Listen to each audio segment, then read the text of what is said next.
So we were Excuse me, discussing. sir. Yeah, Siddhant. Sorry to disturb you, sir. Sir, have you taken the attendance for last session? Yeah, I think we had taken the screenshot. Okay, great. हाँ, Yes, because I didn't heard my roll call, so I was just asking. Thank you, sir. नहीं नहीं, उस पे screenshot से ही हो गया था। आप लोग के नाम उसमें रहेंगे तो उसी से हो जाएगा। कृतिका, आपने स्क्रीनशॉट ले लिया था क्या? सर, लास्ट वाला जो आपने बताया था वो। हम्म। हाँ, लिया था। हाँ हाँ, थैंक यू सो मच। तो हम लोग का ना स्क्रीनशॉट से ही हो जाएगा, तो आप लोग का बस अपना नाम और वो रख लीजिए। I think that should be fine towards the end of the session, और मे बी मिड हम लोग इसे कर लेंगे। So coming back. Sure, sir. Thank you. Thanks Siddhant, thank you. So coming back, so we were just before deep diving into the define stage, मैंने आप लोग से क्वेश्चन पूछा था कि can you think of a product or service you use where the solution seems to miss the real problem? And you said कि yes, there are certain products which fall in this category, and then we discussed about Yahoo versus Google. We discussed about Rediff versus Flipkart and other e-commerce sites. तो वहां पे whenever you are a bit confused कि boss ये करना क्या चाहते हैं, that is a clear cut signal that the product or service has missed the real problem, right? Because when you really know what the problem is ना, आपका solution बहुत ही pin pointed रहता है, बहुत ही शार्प रहता है। Otherwise you are just beating around the bush. So so that's there. Now अब इसमें हम लोग क्या करते हैं, the first thing that I wanted to discuss today was affinity mapping. ठीक है। Affinity as you all know, English word, मतलब जो चीजें एक दूसरे से रिलेटेड हैं, मतलब मुझे इस चीज से एफिनिटी है, इस कंसेप्ट से एफिनिटी है, तो I can feel one with that, right? And mapping, तो उसको मैं मैप कर रहा हूँ। तो एफिनिटी मैपिंग इज बेसिकली कि लेट्स से अगर मैं फिर से अब एग्जांपल लेता हूँ, तो लेट्स से मैं बोलता हूँ कि दिव्यांशी हैं, इशिता हैं, कृतिका हैं, देवांशु हैं, निशा हैं, प्रियांशु हैं। So they are, let's imagine कि they are in the same group, right? Now what happens is सबने अपना अपना एम्पैथी वाला पार्ट किया, सबने दो तीन चार मेथड्स एम्प्लॉय किए, ग्रेट। अब क्या होगा कि सबके एम्पैथी मैप में कुछ ना कुछ चीजें आई। कृतिका के कुछ आए, दिव्यांशी के कुछ आए, निशा के कुछ आए, तेजस्वी के कुछ आए, राजेश्वरी जी के कुछ आए, वट एवर। अब ये सारा जो चीज रहा, तो now you have to make sense of the data, right? You can not just say कि हाँ भाई ये तीन चार चीजें आ गई हैं, सबके 20-20 एम्पैथी मैप्स बन गए, नाउ व्हाट। आपको अल्टीमेटली आपने ये ऐसे ही नहीं किया था, ये आपको एक प्रॉब्लम स्टेटमेंट डिफाइन करने के लिए आपने किया था, राइट? तो आप क्या करोगे, अब आप इनको सबको, ये आप राइट में देख रहे हो बड़ा बोर्ड है ना, तो आप, और टिपिकली हम लोग क्या करते हैं, अगर क्लास होती तो आज हम लोग इसको बोर्ड पे ही करते, कि आप ना छोटे छोटे चिट्स लो, राइट? आपने आप, व्हाट आर पीपल सेइंग, तो लेट से आपने 5 लोगों का किया तो उनके आपके अलग अलग चिट्स बन जाएंगे, ठीक है? फिर व्हाट आर पीपल थिंकिंग, उसके अलग अलग के चिट्स बन जाए, फीलिंग, डूइंग, राइट? इसी तरह सिद्धांत के बने गए, इसी तरह अवनी के बन गए, इसी तरह सान्या के बन गए, सबके बन गए, right? So now what you do is you start collating them. क्या होता है? So let's dive deep. So affinity mapping is a method used in defined stage of design thinking to make sense of the qualitative data gathered during empathy stage. इसमें हम लोग क्या करते हैं, similar ideas को ग्रुप करते हैं, ठीक है? एंड सिमिलर आइडियाज को, सिमिलर ऑब्जर्वेशंस को, सिमिलर कोट्स को, सिमिलर फाइंडिंग्स को हम लोग ग्रुप करते हैं ताकि हमारी कैटेगरीज बन जाए। जैसे हम लोग किसी भी चीज में, जब किसी भी चीज को अंडरस्टैंड करने की कोशिश करते हैं, तो वी ह्यूमंस, हम लोग हमेशा एज अ ह्यूमन बीइंग हम लोग उसे कैटेगराइज करते हैं। आप और that helps us in understanding the concept, right? अब हम लोग ने नॉलेज की बात करते हैं, स्कूल सिस्टम है तो नॉलेज को कैटेगराइज कर दिया पहले कि यार हाँ ये ज्योग्राफी होती है, ये हिस्ट्री होती है, ये साइंस होता है, साइंस में ये फिजिक्स होता है, ये केमिस्ट्री होता है, ये मैथमेटिक्स है, ये केमिस्ट्री है। इस तरह से हमने कैटेगराइज कर दिया डिफरेंट स्ट्रीम्स ऑफ नॉलेज को। आप इन कैटेगराइजेशन का हटा दो तो ultimately it is one knowledge, right? लेकिन मुझे समझने में आसानी हो जाती है कि हाँ जी, आप कौन से नॉलेज की बात कर रहे हो, आप फिजिक्स की बात कर रहे हो, अच्छा जी, ओके। आप कौन से कोर्स की बात कर रहे हो, अब एमबीए करने आए हो आप लोग, आपको सारे मैनेजमेंट के कोर्सेज होने, दैट्स द नॉलेज सोर्स। लेकिन what we have tried to do is we have created categories. या design thinking and entrepreneurial mindset एक है, फिर आपका यू नो ऑर्गेनाइजेशनल डिजाइन एक चल रहा है, फिर आपका मार्केटिंग स्ट्रैटेजीज एक और चल रहा है, फिर आपका कॉर्पोरेट फाइनेंस अलग चल रहा है। तो ये सारे स्ट्रीम्स हो गए। तो हमने क्या किया, नॉलेज को कैटेगराइज कर दिया डिफरेंट बकेट्स में, so that it is easy for you also to grasp it, and it is easy for me also to take that particular knowledge to you. Otherwise ये पूरा एमबीए में जो भी आप पढ़ रहे हो, this is the knowledge that you had come for. तो इसमें हम लोग क्या करते हैं कि सिमिलर आइडियाज, ऑब्जर्वेशन, कोट्स और फाइंडिंग्स को क्लस्टर बना देते हैं उनके, ठीक है। And it is specially helpful जब आपके पास बहुत सा अनस्ट्रक्चर्ड डेटा होता है, ठीक है। तो आप क्या करोगे, आपका एम ये रहेगा कि हमारे पास 4-6 कंपार्टमेंट्स बन जाए, है ना। तो लेट्स सी, अभी थोड़ा सा थ्योरी लग रहा है, अब इसको हम लोग थोड़ा प्रैक्टिकली देखते हैं। तो प्रैक्टिकली क्या होता है कि इसको हम लोग बोलते हैं स्पेस सैचुरेट ग्रुप। स्पेस मतलब एलोकेट लार्ज सरफेस, ठीक है। और टिपिकली एक बड़ा सा एरिया हम लोग लेते हैं जिसमें बोर्ड या डिजिटल कैनवस है, क्योंकि जब हम लोग कैनवस पे काम करते हैं, आपने पेंटर्स को देखा होगा जब वो बड़े बड़े कैनवस पे काम करते हैं ना, they do really well because our mind works in a certain manner. जब हमारा कैनवस पे वी एक kind of expand ourselves, our imagination expands, right. तो space saturate, stick all the empathy data, जो कोड्स हैं आपके, ऑब्जर्वेशंस हैं, doing, thinking, feeling, saying, वो सारा आप कर दीजिए। एंड उसके बाद आप इसको जगल कीजिए, इसके बाद आप इसमें से क्लस्टर बनाइए to find patterns and themes, right. कब यूज करना है, जब आपने इंटरव्यूज कर लिया, आप सब लोगों ने फील्ड वर्क कर लिया, सारे ऑब्जर्वेशंस ले आए, जब आप team is feeling overwhelmed with data, right, तब। और जब आपको पर्सोनास क्रिएट करना है, इंसाइट्स लाना है इससे, और आपको डिफाइन करना है अपने प्रॉब्लम स्टेटमेंट को, ठीक है। तो अब कैसे करेंगे, step by step, let's see how we do it step by step. One, write observations.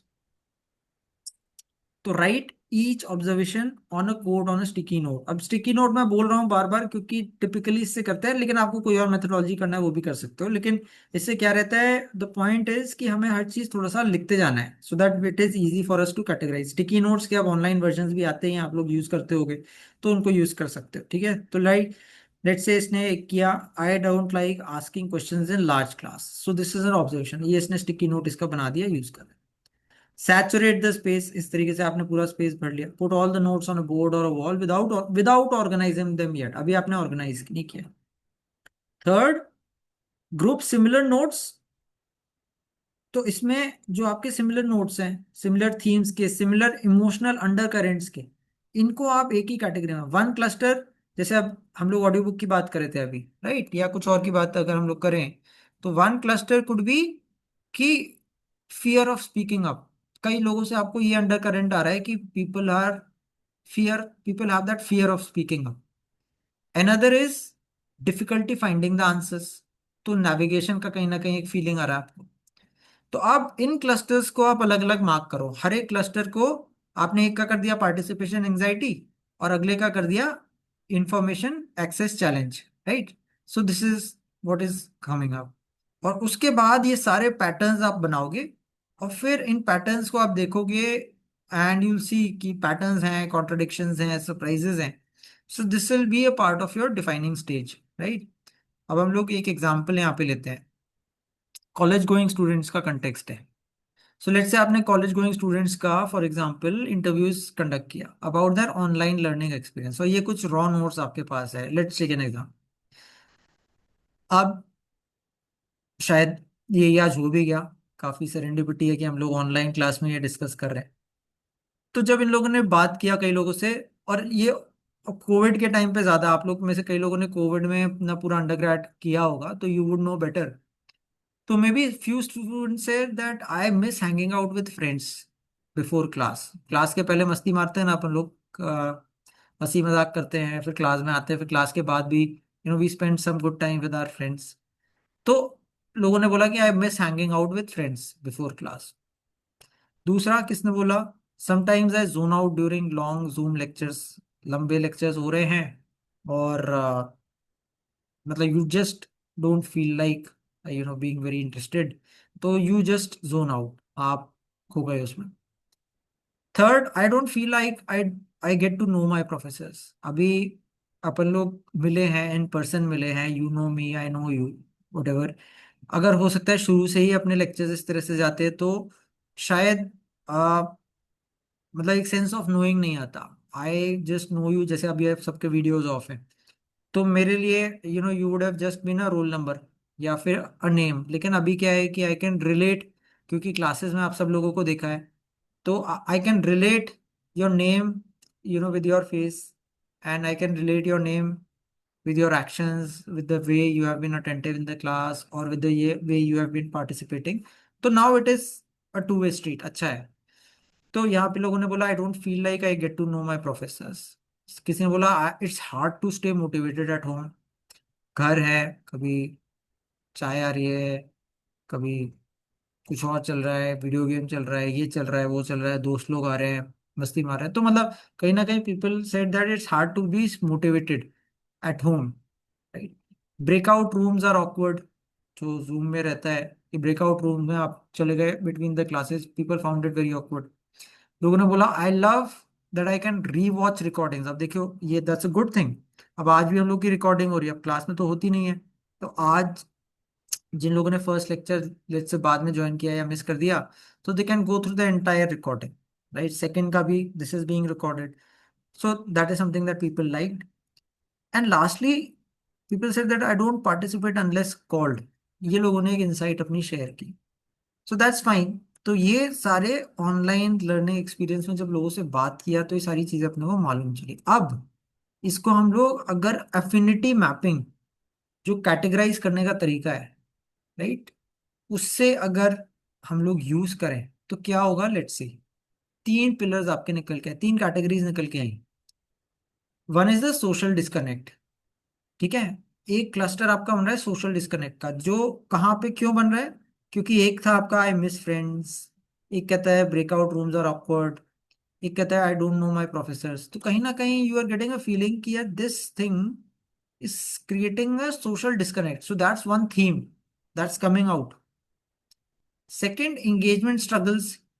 जैसे अब अभी क्लास में तो हम लोग का तब भी एंगेजमेंट हो जाता है, अभी जैसे एंगेजमेंट नहीं हो पा रहा है, राइट, और फॉर वट एवर रीजन, तो I zone out, hard to stay motivated, I don't participate unless called on. तो आप ये देख रहे हो कि यार सेकंड चीज आ रही है एंगेजमेंट स्ट्रगल्स, कि लोग इंगेज नहीं कर पा रहे हैं online class ecosystem. Third, I love rewatching recording which is telling you कि there is a tech convenience angle also. तो तीन आपके जो है कैटेगरीज निकल के आए, क्या, social disconnect, engagement struggles, and tech convenience, and this is coming out from your empathy वाले जो डेटा पॉइंट्स आपके हैं। Any question still here? यहाँ पे एफिनिटी मैपिंग का जो यूज केस हम लोग ने किया, क्योंकि ये आपके लिए भी बहुत काम आएगा। तो anything that comes to mind, any questions that you have, just feel free to ask now. या somebody was saying something? Sure.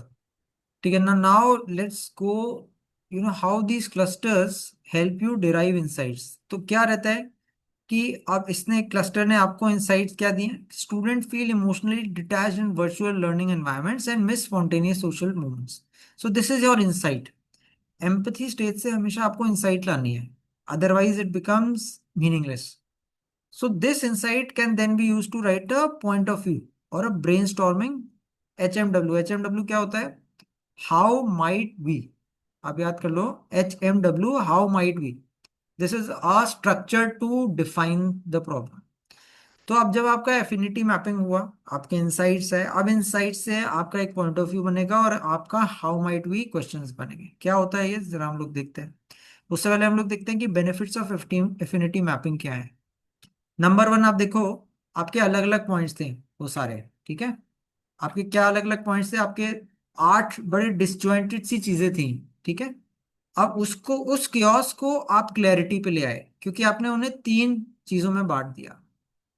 जो एंजाइटी है, जो टेक वाला पार्ट है, और जो सोशल डिसंगेजमेंट हो रहा है, 3 आपकी चीज आ गई। तो you have converted chaos into clarity. Very nice. Second, engages the full team in sense making. जब हम लोग ये करते हैं तो पूरी टीम एक साथ मिलके करती है. So that's another thing. Third, it surfaces hidden insights through collaboration.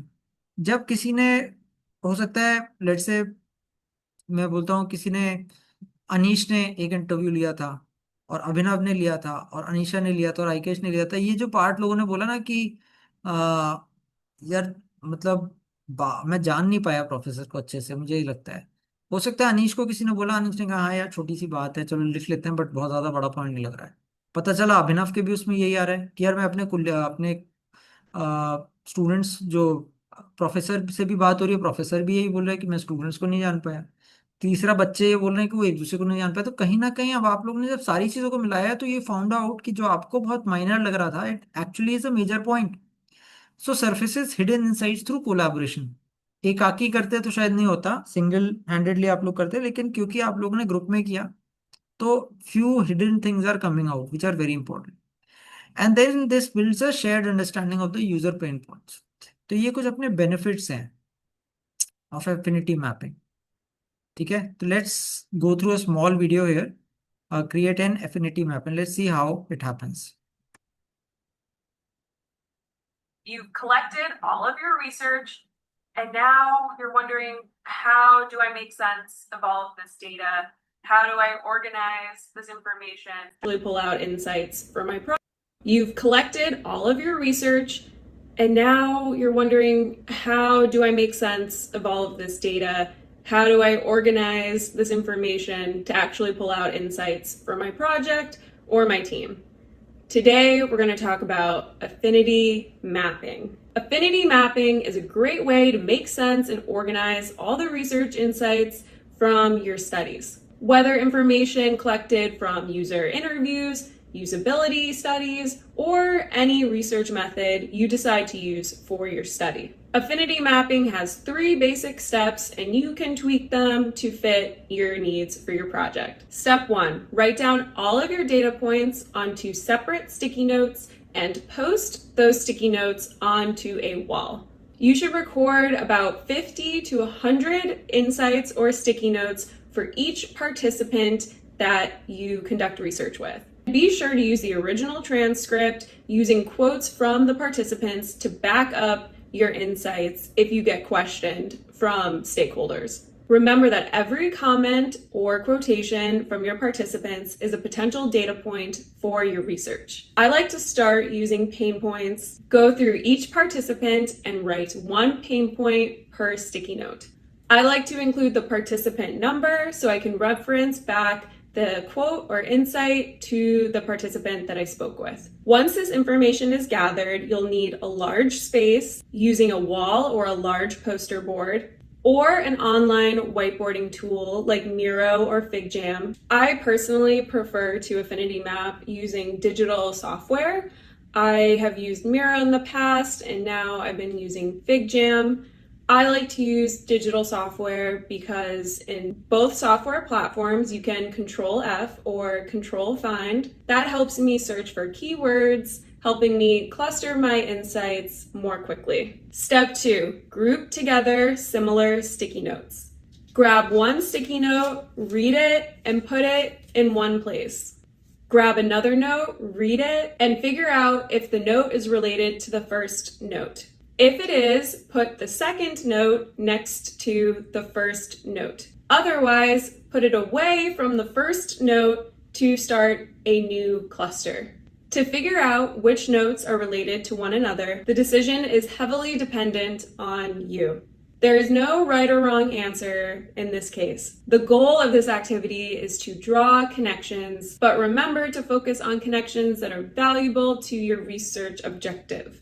As you sort notes into clusters, feel free to write headings on the wall. Feel free to change your mind and regroup sticky notes as you go. Spend some time on each note and sort them into groups or categories based on themes that you find useful for your research. Be creative in sorting your ideas and identify the key ideas that emerge. Let's say we are researching how people plan travel. When you look through your notes, you might find that quite a few of your research participants said the same thing. For example, maybe they said, when the travel gets complex, I use a travel agent, even though it costs money. If I have multiple stops or are dealing with multiple airlines, I find it easier to use a travel agent. I will only use a travel agent when booking many different trips within the same holiday. I use a travel agent when traveling with my family because it's too complicated for me to plan it on my own. If you see this information come up repeatedly in your notes, you can create a cluster called travel agent, as these statements are all related to hiring a travel agent for your travel planning. Step 3, extract insights and plan next steps. The goal of the final step is to use your sorted sticky note wall to answer questions and drive your thinking. One best way to work on this is to continue sorting. You might group your clusters into larger ones, or if you started with more general categories, you might break them down further into more specific cluster themes. At each stage of the sorting, discuss and reflect on the patterns you see and how they relate to your research questions. Always write down notes, questions, and ideas for further consideration. It is best to take photos of your sticky note wall, and you'll want to consider translating the map into a final document, whether that's a report or a presentation. Having a report or a presentation is much easier to explain your insights to stakeholders so they understand your research in the best possible way. In conclusion, it's important to remember that your users are the most important aspect of your business. You want them to have a great experience with your product or service. And the best way to give them that amazing experience is by understanding them. Affinity mapping allows you to see the most important insights from your studies. This process will ensure that your team prioritizes the most important information from your research. Keep practicing, and soon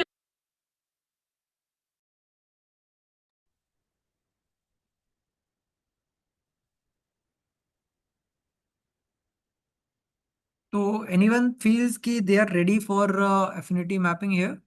Have you progressed that well in your projects? अगर आपने नहीं किया है तो may be आप लोग ये एक एक्सरसाइज कर सकते हो. You've seen how it happens and maybe next session में we will do that. तो what you need to do is कि हम लोग हर टीम जो है आप लोग अपना एम्पैथी नोट्स अपने फील्ड वर्क से ला सकते हैं जो जिनसे भी आपने बात किया एंड ऑल. एंड यू जो ग्रुप रिलेटेड नोट्स हैं उनको आप अपना थीम्स दीजिए, उनको क्लस्टर्स को नाम दे दीजिए, right. And then you come out with, let's say, 3 or 4 themes per team that form the raw material for personals and personas and insights. अब यहाँ पे हम लोग एक और क्वेश्चन देते हैं कि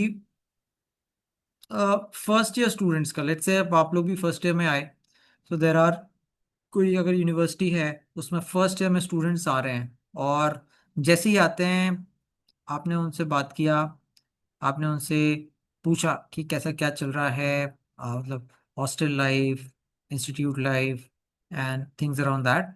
तो these are different answers that you get, है ना. मैं सारे तो नहीं बोलूंगा बट कुछ बोलता हूँ कि देखिए लोगों ने बोला I always get lost trying to find the lecture halls.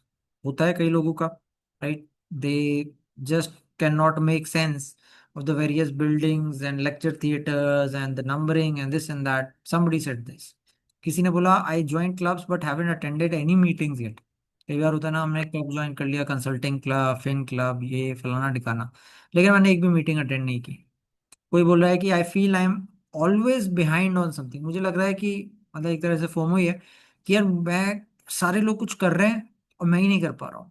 यार सारे लोग तो उस क्लब में बात कर रहे हैं, मैं ही नहीं जा पा रहा हूँ. सारे लोग तो वहाँ का प्लान बना रहे हैं, एम्पैथी एक्सरसाइज कर रहे हैं, मैं ही पीछे पड़ा. मुझे कॉन्स्टेंटली ये फीलिंग आती है कि I am behind on something, मतलब I am not up to date. तो ये हुआ. कोई बोल रहा है कि sometimes I pretend to understand in the class even when I don't. अभी तो खैर सभी की कहानी रहती है. तो सो somebody is saying that, somebody is expressing that, right. And somebody is saying कि I keep forgetting what admin forms I have to fill. अब इतने एडमिन फॉर्म्स हैं, इतनी ईमेल्स आती हैं, मुझे मालूम ही नहीं, पता नहीं इसमें से कोई क्रिटिकल चीज ना निकल जाए. मुझे इस चीज का हमेशा डर लगता है. तो अब आप देख रहे हो कि ये बहुत इंटरेस्टिंग और वेरीड ऑब्जर्वेशंस है. Somebody is saying I miss my dog more than anything else. I wish there was a mentor I could talk to weekly. और I have been skipping breakfast lately, no time, बस time ही नहीं है. I feel homesick at night but I am fine during the day.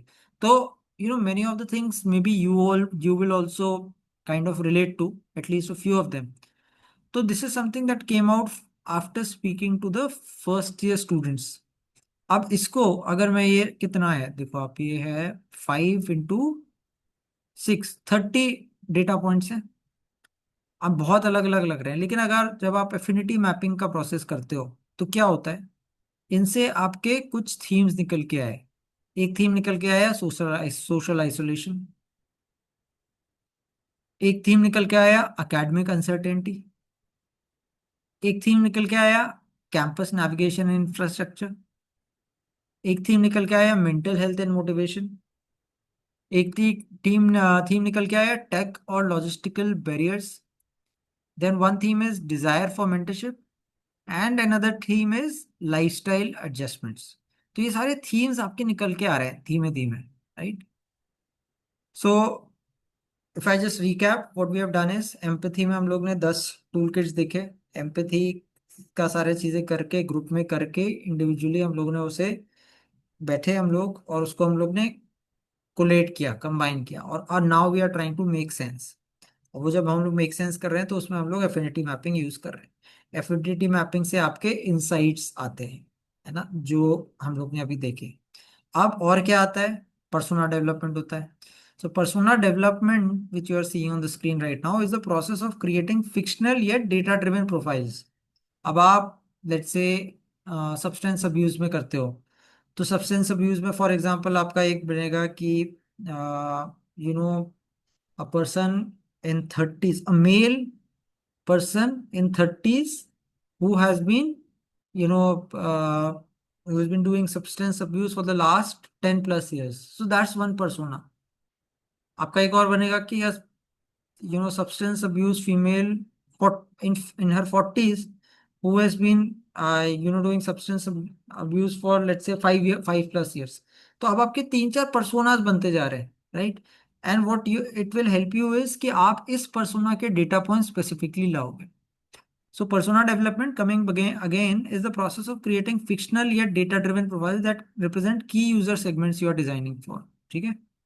तो personas are synthesized from insights gathered during the empathy stage. तो अब हम लोग यहाँ पे अगर persona करेंगे ना, तो एक हमारा persona रहेगा academic uncertainty वाला, एक persona mental health वाला रहेगा, एक persona mentorship चाहिए वो वाला रहेगा, एक social isolation वाला रहेगा, एक टेक और लॉजिस्टिकल बैरियर्स फेस करने वाले लोगों का रहेगा। तो ये कुछ कुछ पर्सोनाज आपके आ रहे हैं।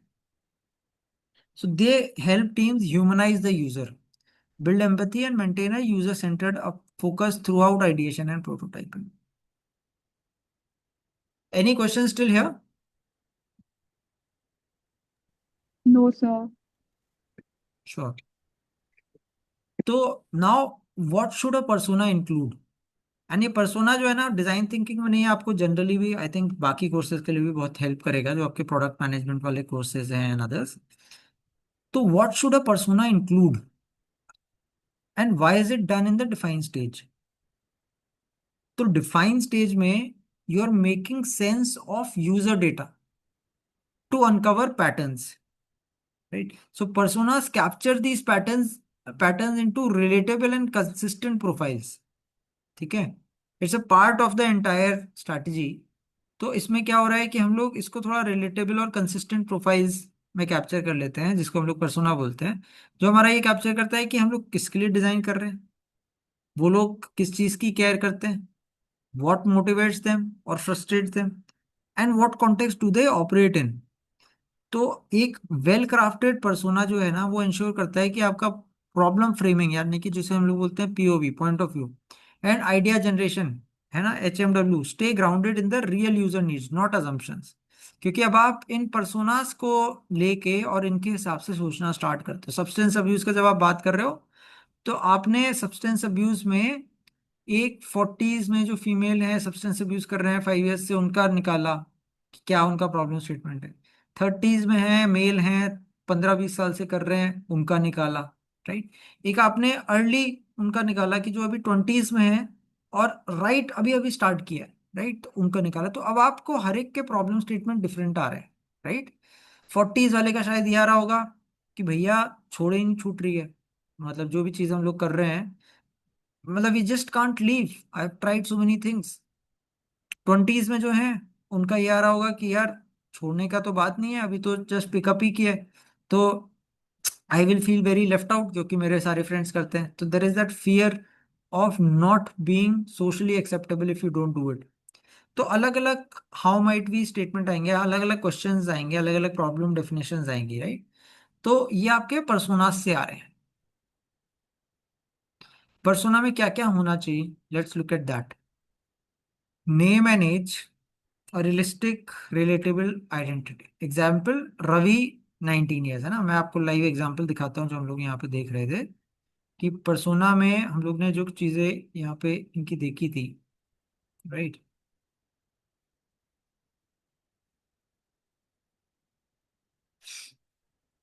लर्निफाई है ना। तो लर्निफाई में जो हम लोग ने पर्सोना देखा था वो क्या था, तो हम लोग ने ये देखो।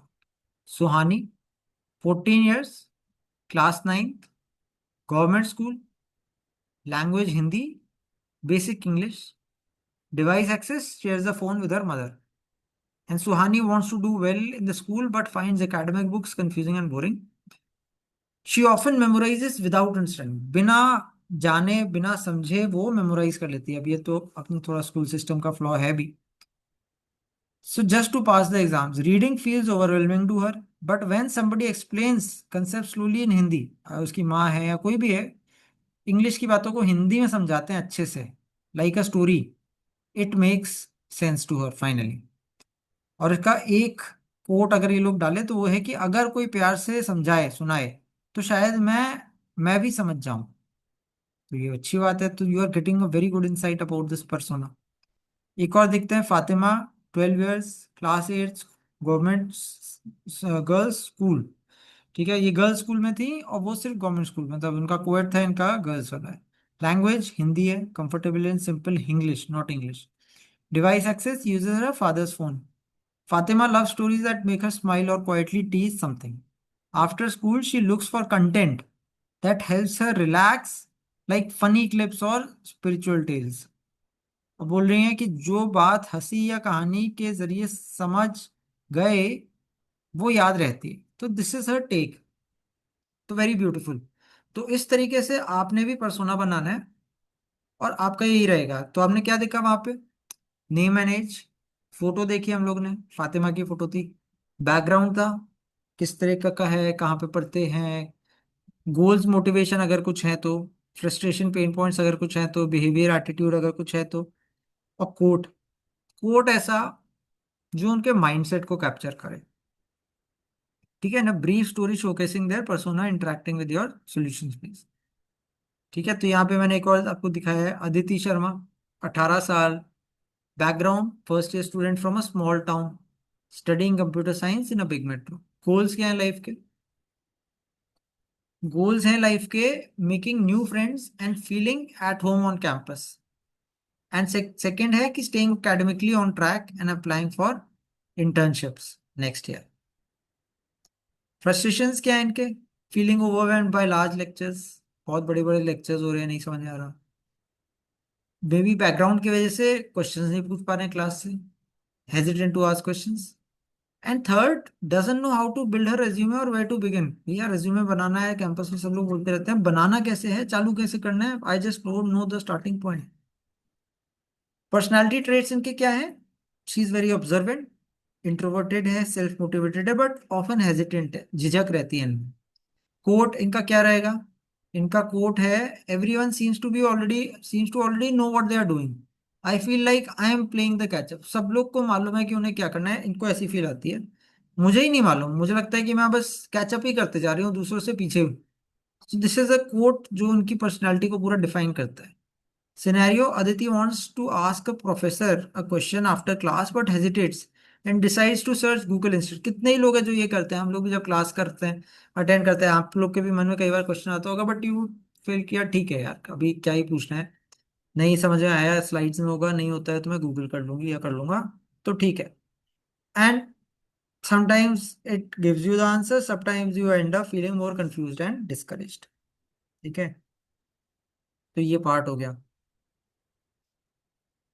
अब key benefits of persona development क्या है? Key benefits, it promotes empathy and alignment across the design team. आपका पूरा एम्पैथी एंड अलाइनमेंट जो है ना वो पूरी डिजाइन टीम पे आता है, क्योंकि आप सब पर्सोनास की बात कर रहे हो, ऐसा कोई पर्सोना नहीं है जिसको आप छोड़ रहे हो जो इंपॉर्टेंट था।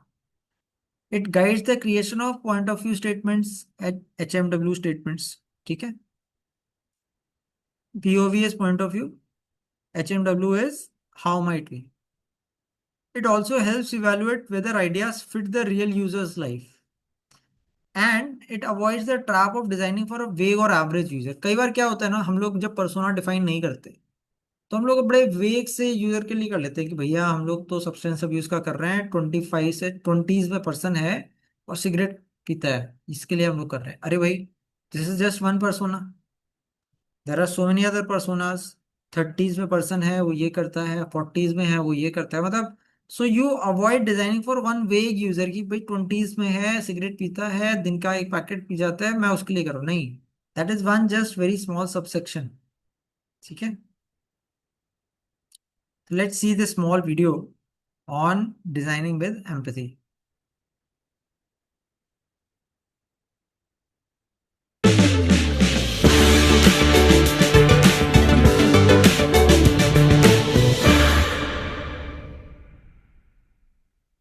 The first step in our design thinking process is empathy.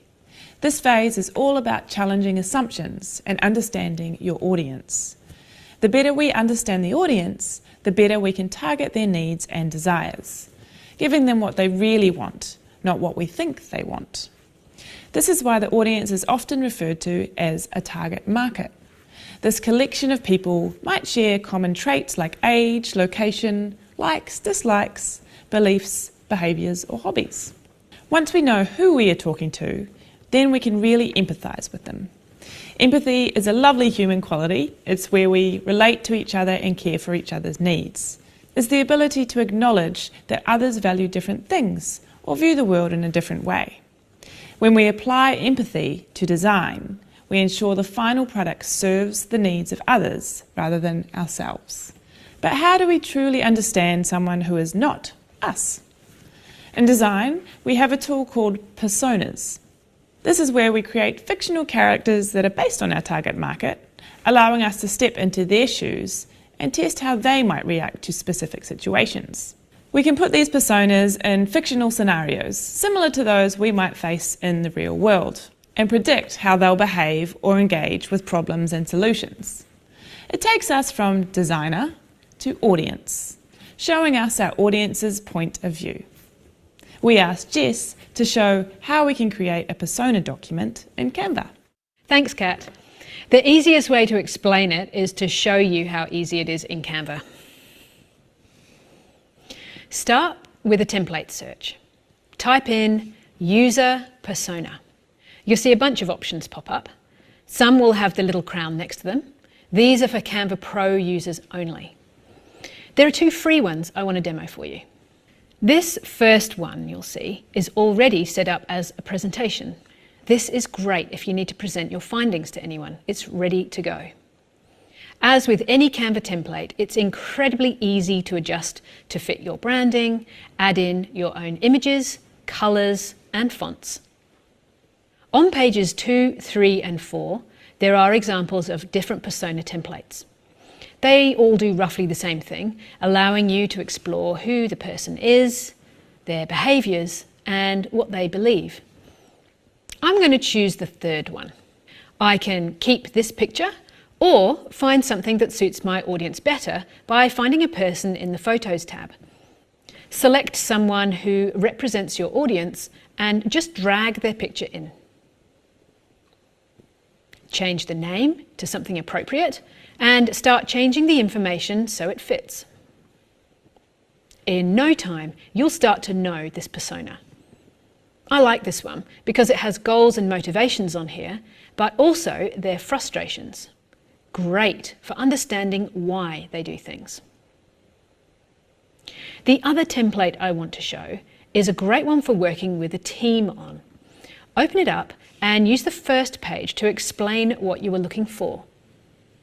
On the second page, add in your agenda. Then go through and get rid of the existing information on the persona pages.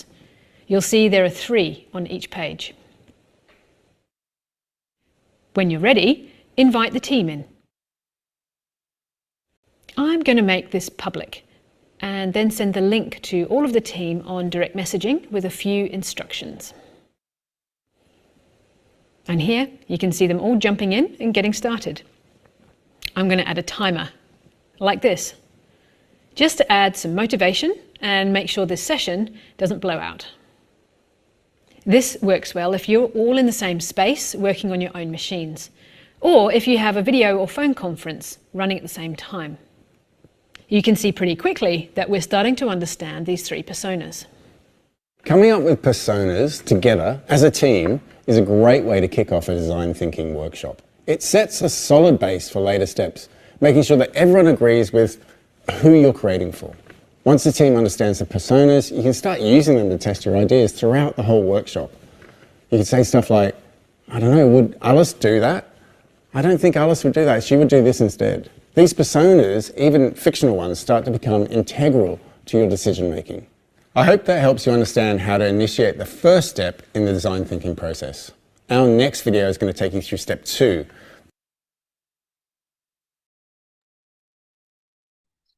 So Canva is of course one of the tools. काफी लोग Canva का use करते हैं, but there are other tools also in the market. इस video का ये था कि आपको थोड़ा सा persona making के बारे में, now I am sure you all are very clear कि कैसे persona बनाते हैं and why is it important, right? अब हम लोग थर्ड पार्ट पे आते हैं, इनसाइट जनरेशन। इनसाइट जनरेशन क्या है कि it's a process of uncovering deep, meaningful and often non obvious truths. आप देखोगे हर लेक्चर में, हर उसमें ना हम लोग बात करते रहते हैं कि नॉन ऑब्वियस ट्रूथ्स, क्योंकि डिजाइन थिंकिंग में हम लोग जो बिल्कुल नॉर्मल प्रोसेस से होता है ना कि ये चाहिए यूजर को, वो चाहिए, मतलब हम लोग उसको नहीं, हम लोग ह्यूमन सेंट्रिक अप्रोच से करते हैं। तो there are non obvious truths which will always come from users and they are to be use for your insight generation. So now these insights serve as the bridges between what users say and what they actually need or feel. And insights power the creation of effective POV and HMW questions, right? तो हम लोग आगे बढ़ते हैं. Why is insight generation important in define phase? Now during define stage, the design team is tasked with making sense of the user data जो हम लोग ने देखा. Now simply listing observations या or needs isn't enough. Insight generation helps transform scattered data into actionable understanding. Insights हम लोग जब भी आप firms में भी आप लोगों ने काम किया और आगे भी करोगे, तो there is one part which is called as data and the other is insights. Difference between data and insight is insight always has something for you to work upon. कि भैया ये इंसाइट आया है, अब नेक्स्ट स्टेप आपको ये करना चाहिए. And data is just data, मतलब इंडिया की पॉपुलेशन है, इतना हो रहा है. लेकिन इंसाइट जो आई है कि इंसाइट ये कि भैया ये पॉपुलेशन कुछ एरिया में बहुत ज्यादा तेजी से बढ़ रही है, कुछ में कम तेजी से बढ़ रही है. जहां पे बहुत ज्यादा तेजी से बढ़ रही है वहां पे क्या रीजन है, मतलब इज इट गॉड नोज क्या रीजन, इन्फिल्ट्रेशन हो रहा है क्या, जो भी हो रहा है. And so insight is telling you कि बॉस ये जो बॉर्डर वाले एरियाज हैं they need strict vigilance, right? Otherwise data तो आपके पास पहले भी इंडिया का था. तो इनसाइट ऑलवेज टेल्स यू कि आपका नेक्स्ट स्टेप क्या होना चाहिए, and data is just the precursor. तो यहाँ पे भी इनसाइट जनरेशन में क्यों चाहिए, क्योंकि we want to go on to the next step. So revealing underlying motivations, emotions and tension, exposing contradictions in user behaviour. जो हम लोग ने, आपको याद होगा लास्ट टाइम या लास्ट टाइम एक एग्जांपल लिया था, and I just say it once again, कि अगर कोई पेरेंट है जो बच्चों के लिए खाना फूड ऐप से बार बार ऑर्डर कर रहे हैं, आप पहले उनसे बोलोगे कि भाई साहब कैसा लगता है, आप लोग करते हो ये, बहुत अच्छा लगता है, देखो हमारे बच्चों को जब खाना है, जो खाना है मिल जाता है. वो बोलता है कि मुझे पकौड़े खाना है, हम लोग वो मंगवा लेते हैं. बर्गर बोलता है, बर्गर मंगवा लेते हैं हम लोग. बोलता है फ्रेंच टोस्ट, बोलता है फ्रेंच टोस्ट मंगवा लेते हैं हम लोग. चाउमीन बोलते हैं, वो सब बहुत अच्छा. पहले तो ये बोलेगा, धीमे धीमे आपको उसकी बातों से मालूम चलेगा कि कहीं ना कहीं उसके अंदर एक गिल्ट है. क्यों? क्योंकि वो बेसिकली बच्चे को अनहेल्दी फूड खिला रहे हैं और कहीं ना कहीं उनकी हेल्थ चौपट भी हो रही है, and they can't do anything because they do not have time to cook in at their home. Husband is working, wife is working, mother father are not there, nuclear family है, मतलब they are stuck. तो कहीं ना कहीं they have that guilt. So these are the things which will come out from your user interactions. तो ये जो contradictions है ना in behavior and statement, behavior तो statement तो ये बोल रहा है कि बड़े खुश हैं, लेकिन बिहेवियर जो है मतलब जब फूड आता है और जब वो खिलाते हैं तो मे बी, जब आपसे बात भी कर रहे हैं तो मे बी योर फीलिंग की कुछ कॉन्ट्रडिक्शन है, and this leading to innovation opportunities that may not be apparent on the service. तो इससे क्या होता है, जब इनसाइट्स आपकी ऐसी आती हैं तो आप कुछ इनोवेशन ला सकते हो. आपको याद होगा फर्स्ट 2-3 सेशन में हम लोग ने क्रिएटिविटी के बारे में, इनोवेशन के बारे में, लैटरल थिंकिंग के बारे में बात किया था. वो इसीलिए किया था क्योंकि अब वो सारी चीजें ना आपके काम में आएंगी. ठीक है, so this is what defined phase है. So what would be the characteristic of a good insight. So let's see. एक गुड इंसाइट का जो कैरेक्टरिस्टिक होता है वो है कि it connects emotionally with the users. So you really understand. मतलब आप कई बार होता भी है ना, एंड टिपिकली जब फ्रेंड्स भी होते हैं तो with your best of friends आपको एक हमेशा फीलिंग आती है कि यार ये पर्सन ना मुझे समझता है, बस ये एक पर्सन है जो मुझे 100% समझता है, यू गेट मी. ठीक है, तो उस टाइप की फीलिंग जब इमोशनली कनेक्ट आप यूजर से करते हो ना, वो होता है इंसाइट. कि आप किसी से बोलो कि यार आपको ना, आपको देरी बिल्कुल पसंद नहीं आती, मुझे ऐसा लगता है. मतलब you just get very frustrated अगर जरा भी देरी हो. आपको कि हाँ यार बिल्कुल सही बोला आपने, बिल्कुल 100% यही चीज है मेरे साथ. तो नाउ मतलब I am really connecting with you and I got that insight. Maybe you never told me but I got that. It reveals that latent और unmet need of the person. दादाजी वाला example, remote control वाला, हमेशा आप याद रखिएगा. तो उनकी एक अनमेट नीड थी जो उन्होंने कभी बोली नहीं थी, जो कि निकल के आई. Is surprising, non obvious and actionable. Surprising भी है, नॉन ऑब्वियस भी है एंड एक्शनेबल भी है, तीनों चीजें. And it enables you to ask better how might be questions. अब हम लोग ये देखते हैं कि what are how might be questions इसके बाद. ठीक है, अब अब आपका ये क्वेश्चन आएगा कि यार ठीक है, अफिनिटी मैपिंग हो गया, डिफाइन स्टेज की हम लोग ने बात कर ली. अब ये जो इनसाइट्स जो हमें निकालने हैं ये कैसे निकालने हैं, how do I take out insight. जैसे एम्पैथी में हम लोग ने 10 टूल किट की बात की थी. So that was your way to generate empathy, मतलब to know about your user. Define में again there are these methods जो आप लोग स्क्रीन पे अभी देख रहे हैं, 4. ठीक है, इन 4 को आप लोग यूज कर सकते हैं टू गेट इनसाइट्स. क्या है ये? फर्स्ट है 5 वाइज.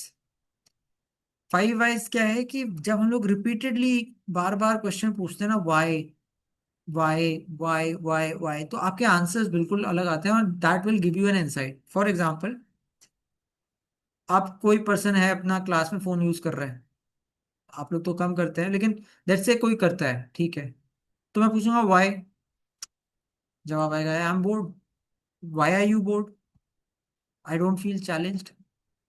तो मे बी अगर मैं थर्ड ही वाई पर रुक जाऊंगा तो माई इंसाइट इज कि lack of challenge because causes disengagement. So this that's my insight. आपको अगर चैलेंज नहीं मिल रहा तो आप डिसंगेज हो जाओगे, और फिर जब डिसंगेज हो गए तो आप फिर मोबाइल देखोगे, कुछ करोगे, बात करोगे. सो द रीजन इज, मैं अगर आपको बोलूँ सिर्फ स्ट्रिक्टली अरे यार क्लास में मोबाइल मत देखो या लैपटॉप मत देखो, I am just talking on the surface, I am not going deep. The insight is there is lack of challenge, there is lack of mental stimulation for you, and therefore you are feeling disengaged, right? जब कोई खेल रहा होता है तब तो वो disengage नहीं होता, फुल एंथू में रहता है. So this is my insight. क्यों आया? क्योंकि मैंने 2-3 वाइज किए. Second, tension mapping. Tension mapping is when identifying contradictions between what users say and what they do. ठीक है, when users say I love online classes, आपने सबसे बात की भैया I love online classes, but always turn off the camera. तो insight ये है कि they value flexibility but fear being judged. मतलब मैं I don't know आप लोग का कैसा भी चल रहा है, but I might get the feeling कि मे बी आज जो लोग एटलीस्ट सुन रहे हैं उनका रिटेंशन क्लास से ज्यादा हो रहा होगा, I don't know. But cameras off है, so maybe the insight that I draw from it is कि you know you value flexibility but at the same time you do not want to be judged. that is, so maybe that's one insight, might be true, might not be true, but yeah. Contradiction analysis, look for inconsistency in action versus beliefs. तो हमेशा जब आप भी कुछ चीज कर रहे हो ना, तो आप हमेशा देखो कि a student joins 3 clubs but never attends. Insight क्या है? इनसाइट इसका ये है कि they want to belong, they want to belong. हम लोग हमेशा ना, हम लोग के कुछ ना कुछ व्यूज होते हैं, पॉलिटिकल व्यूज है, रिलीजियस व्यूज है, सिटीज का व्यू है, कंट्रीज का व्यू है, सब्जेक्ट का व्यूज है, फ्रेंड्स का व्यू है, वी ऑलवेज, हाँ यार ये हमें अच्छा लगता है, ये नहीं अच्छा लगता, ये अच्छा लगता है, ये नहीं अच्छा लगता। तो यहाँ पे क्या व्यू आ रहा है? They want to belong to a certain group, certain club, but they fear social judgement, तो इसलिए जाते ही नहीं। कंसल्टिंग क्लब ज्वाइन कर लिया, वहां पे गए, किसी ने आशीर्वाद दिया, यार तू क्या कंसल्टिंग करेगा, तुझे तो इंग्लिश ही नहीं बोली जाती, तू तो कोई और क्लब ज्वाइन कर ले। फाइनेंस में गए, पता चला यार तेरे को तो कैश फ्लो स्टेटमेंट ही नहीं आता, तो क्या एक फाइनेंस क्लब ज्वाइन कर रहा है। तो they do not want to be socially judged, तो may be they want to belong, but the fears of social judgment are just cutting them off. Last, storytelling review. Analyze emotional highs or lows in user stories. जब बंदा कोई बता रहा है आपको, तो अब किसी ने बोला कि I cried after getting lost on campus on my first day. Very small instance, very small instance. अब लोग यार क्या ही बच्चा का चीज है, रोने लगा कैंपस में फर्स्ट डे पे, भूल गया तो। लेकिन इनसाइड क्या है? Orientation processes fail to emotionally support new students. मतलब इमोशन ओरिएंटेशन प्रोसेस जो है, आपके रूल्स रेगुलेशंस तो बता देते हैं कि भाई साहब मैथ्स वहाँ पे है, ये यहाँ पर है, यहाँ पे एकेडमिक ब्लॉक है, इसमें 4 फ्लोर्स हैं, यहाँ पे एडमिन ब्लॉक है, यहाँ पे आईटी सर्विसेज है, ये आपकी कैंटीन है, ब्ला ब्ला ब्ला। लेकिन इमोशनली सपोर्ट नहीं किया नए स्टूडेंट्स को। सो this is an insight, right? Inside ये नहीं है कि अरे यार ये तो सोने रोने लगा, ये तो मतलब अजीब सा लगा, नहीं। इनसाइड ये है कि भैया आपका सिस्टम इमोशनली सपोर्ट नहीं कर रहा नए स्टूडेंट्स को। So that's the insight, right? तो एक एग्जांपल ले लेते हैं, इनसाइड जनरेशन एग्जांपल। ऑब्जर्वेशन है कि स्टूडेंट बोलता है I always turn my camera off during zoom classes. अब आज ये हो भी रहा है। अब मैं अगर किसी से पूछूं, कोई बोलेगा because I am self conscious, फिर किसी ने बोला कि because I don't want to be judged, and तीसरा बोलता है कि because I just don't know most of my classmates. जो भी है, इनसाइट इसमें ये आ रहा है कि students crave engagement but feel unsafe in unfamiliar online environment, maybe, right? Insight generation versus other concepts. तो ऑब्जर्वेशन जो है, ऑब्जर्वेशन क्या होता है? Observation is just what you heard और saw, that's not an insight. Fact क्या होता है? Fact is just an objective data. अब मैं बोलूंगा, आज मुझसे कोई पूछता है कि यार आपका इनसाइट क्या था, मैं बोलूंगा अटेंडेंस वो 60%, that's not an insight, that's just an data.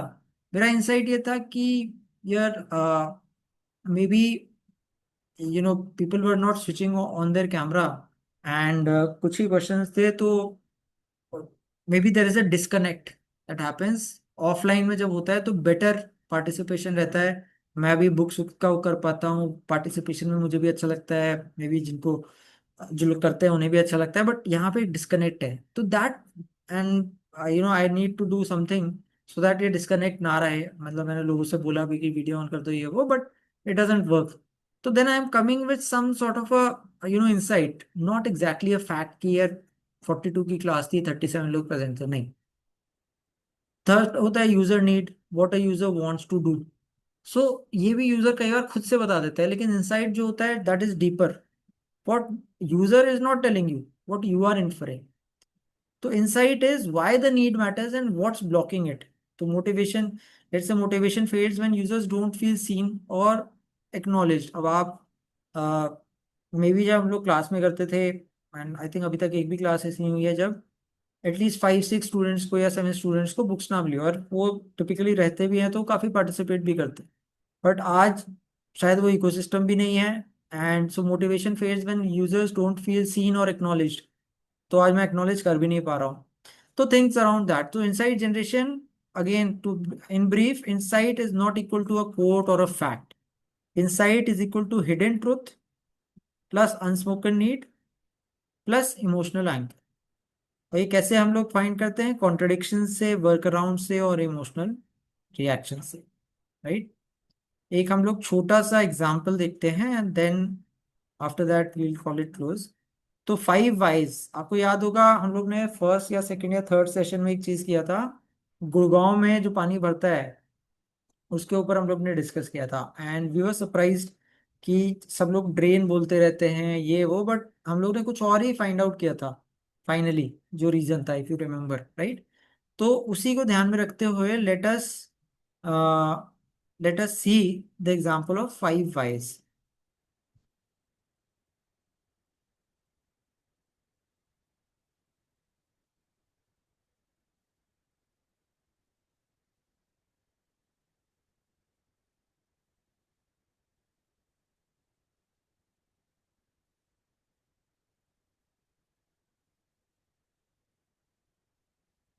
Hello and welcome to today's lesson, where we're looking at the 5 whys, which is a technique that can help you find the root cause of a problem. Now, it's a fact of life and business that sometimes things go wrong, software fails, equipment breaks, communication is misunderstood, and the master plan you've spent the last month putting together falls apart after just 5 minutes. Now, to prevent these types of problems from recurring, you usually need more than just a quick fix. So the 5 whys can be a useful tool in helping you to get to the root cause of what went wrong. And by understanding the root cause of the problem, you can solve it in such a way that it doesn't reoccur. Now, the technique works by asking why 5 times to find the root cause of your problem, and it was originally developed by Toyota in the 1930s. So let's take a look at an example. Suppose that your company's website is down. Now, you obviously need to get the site back up and running ASAP. So that's just what you have to do. You can't just leave it there while you go away to conduct your 5 whys. You have to address that as a priority. But immediately after the site is back up and running, you might then find it useful to use the 5 whys technique to ensure that all the causes of the problem are addressed so that it doesn't happen again. So let's take a look at what might have caused your website to go down. So why did the website go down? Well, it ran out of memory. Why did it run out of memory? Well, because it was incorrectly configured. And why was that? Well, because the site administrator made a mistake. And why did they make that mistake? Well, because development hadn't provided adequate instructions. And why was that? Well, it was because they assumed it was obvious how to do the work. Now, in our example, what appears at first to be a technical problem ends up being a human problem. Someone made a mistake. In this case, the development team, they made an assumption that the work was obvious. Now, so far you might be thinking that this technique is so basic and simple that it doesn't really require an entire video to explain it. Well, it's actually the next step where the real power of the 5 whys is revealed. And in this step, you need to take corrective action, and corrective action is called countermeasures in the model. And you take that corrective action at every level of the 5 whys. So for example, the first cause was that the website ran out of memory. So you might take the countermeasure, get the site up and running again immediately. The second cause was incorrect configuration. So here our countermeasure is to create a standard operating procedure to verify configuration before every update. The third answer or cause was the site admin made a mistake. So here our countermeasure might be make sure the site admin knows how to run the new verification test. The fourth cause was that the development team hadn't provided adequate instruction. And here our countermeasure might be to train the development team to provide sufficient instructions. And our final cause, our root cause, was they made the assumption it was obvious. And here our countermeasure might be to have a word with the development team manager to ensure they speak to their team about the importance of being precise, no matter how obvious something may seem. Now, so the real key point here in this example is that we're addressing the causes of the problem at every level so it doesn't happen again. So based on that, the diagram you see here more adequately reflects the 5 whys, whereby we're deploying countermeasures at every level of our analysis of why the problem occurred. Now, over time, as you fix problems in this way, you will build more robust processes and systems, and that should result in fewer problems happening in the first place. Now, another important thing to note from this example is that often what at first glance appears to be a technical problem transpires to be a human problem or a process problem at its root. And the final thing to be aware of here is that asking why 5 times is simply a rule of thumb. You may have to ask why just 3 times, or you might need to ask it 10 times to get to the real root of the problem. So if you want to run your own 5 whys meeting, then these are the steps you should follow. So step 1, organize your meeting. So arrange for everyone to get together who might be affected by the problem or have input into its solution. Now, if you're not leading the session yourself, then make sure that somebody is. It's the session leader's responsibility to lead the meeting and the process and assign people as being responsible for countermeasures. Step 2 is to define the problem statement. So at the start of the meeting, define the problem you're trying to solve. You might want to write it on a whiteboard if you can. Step 3 asks the first why. So ask your assembled team why the problem is occurring. Now, if there's more than one reason given for the problem, then ask your team to vote on the most likely cause and write their answer next to your first why on the whiteboard. Step 4 is to ask why 4 more times. And each time you do that, use the previous answer to base your next question on. And once you've done this, you'll have 5 reasons, 1 for each why question.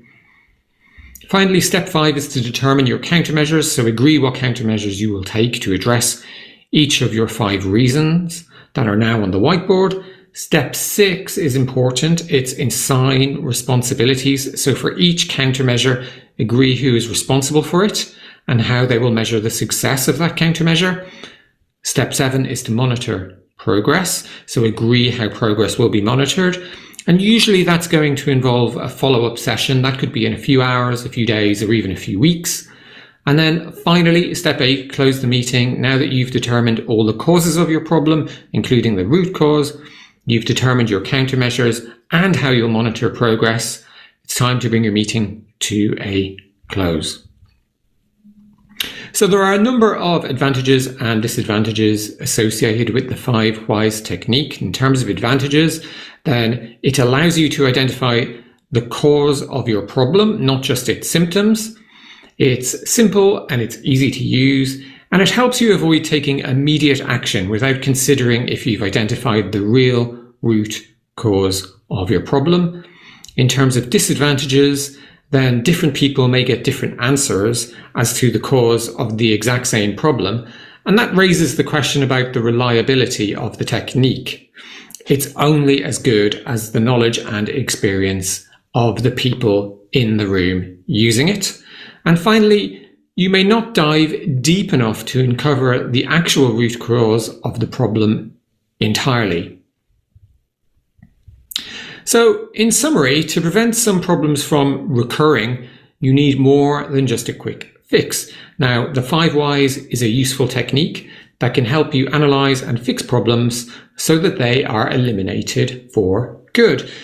The technique works by asking why 5 times, and for each answer you discover, you deploy countermeasures to stop it happening again. Continue asking why until you've recovered and addressed the root cause of the problem. And if you over time solve problems in this way, then eventually you should begin to encounter less and less problems in general. So that's it for this lesson.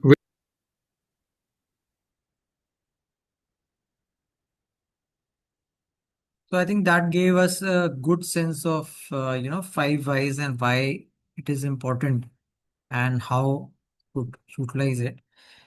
So next जब भी हम लोग का session होगा तो we'll speak more about the insight tools, and then in the next session we will also try to finish define process fully, and then we'll go on to the ideation stage.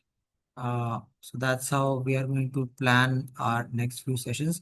Let me just take a snapshot of the screen. Second.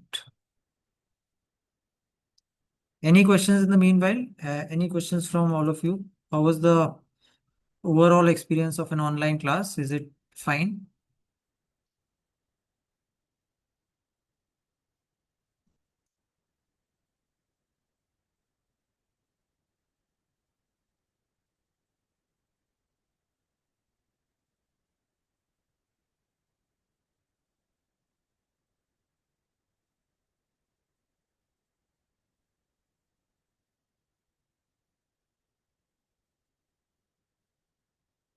Great. So chalo, let's call it a day. All the very best. जिन groups को अपना change करना है, there is I think only one group Anganwadi, तो वो आप लोग आज ही चेंज करके स्टार्ट कर लेना. हम लोग नेक्स्ट क्लास में I will also get professor Abhijit Bhattacharya ji, so that next class में, अब आज ऑनलाइन में तो असेसमेंट पॉसिबल उतना नहीं हो पाया है, नेक्स्ट क्लास में will try to assess the empathy वाला part, right? And you could just present your empathy stage inputs, and I'll share today's link also on the group. So, Sir, my name is not visible in the shared screen of yours in the WhatsApp group. is it? Sir, this WhatsApp, the screenshot that you sent on the हाँ, WhatsApp नहीं, group. मैं समझ गया इसमें आपका. Sir मेरा भी नाम नहीं है. नहीं, लिपिका आपका है, मैंने 2 भेजे हैं एक्चुअली. Okay, sir. Okay, हाँ, sir. Sorry, there sir. are 2, Okay, thank you. so everyone is covered. ठीक है. Cool. चलो, thanks a lot everyone, and see you next week. Have a great Navratri. Bye bye. You too, sir. Thank you. Thank you. Bye.